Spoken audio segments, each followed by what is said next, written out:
هرمنا من أجل هذه اللحظة التاريخية.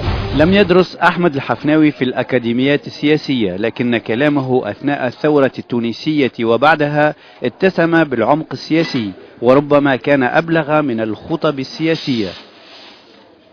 كنا نخدموا في الخفاء، والحمد لله وصلنا كما نقولوا فيها إلى هذه اللحظة التاريخية اللي أي شاب تونسي ينجم يعبر وينجم يتكلم بحرية. منهم الأحزاب السياسية الموجودة على الصعيد الوطني، فرصة وفرها لهم شباب تونس اللي أكثرية شباب تونس ما عندوش حتى انتماء سياسي. الانتماء الوحيد اللي شباب تونس يحبوا ويضحي من أجله هي الحرية، هي الحرية والكرامة. بعد الثورة تغيرت 100%. نحس في روحي وليت طليق حر، يعني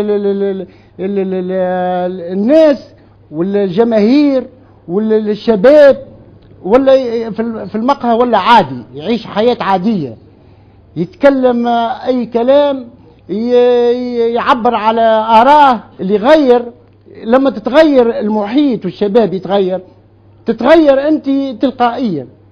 ثورة مش أكل وشرب، الثورة هي حرية، الثورة هي التعبير على اللي خارجك بصدرك، تعبر عليه بكل أي صراحة. الحرية مش مناصب، الحرية مش مكاسب. الثورة التونسية إلى كافة الدول العربية هي ربحت منها الشباب وربح منها كافة الشعب التونسي، هي الحرية. اللي الحرية ما تشريش بالفلوس، تدفع مصاري ما بتاخذ حرية، ولكن الحرية هي بدون مصاري. من المقهى إلى المكتب الخفي الذي كان يساهم في صنع الثورة، كان يغلق بابه ويخفيه بكراسي المقهى المجاورة حتى يمكن الشباب من العمل بعيدا عن أعين المخبرين المجاورين له.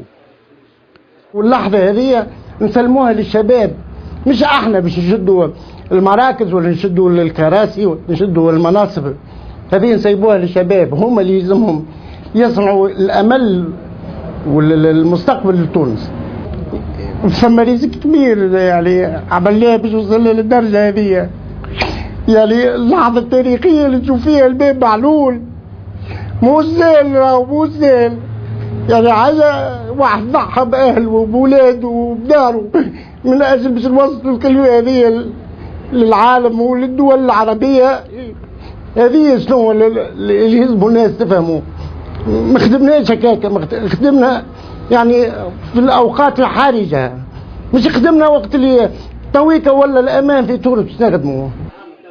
عائلة أحمد بمنطقة المحمدية بضواحي العاصمة تونس حيث ولد ونشأ لم تسلم من الاضطهاد السياسي، وقد يكون ذلك ما أكسبه وعيا سياسيا على الرغم من رفضه الانخراط في العمل السياسي المباشر. سيدي بارك الله فيك، إلى اللقاء.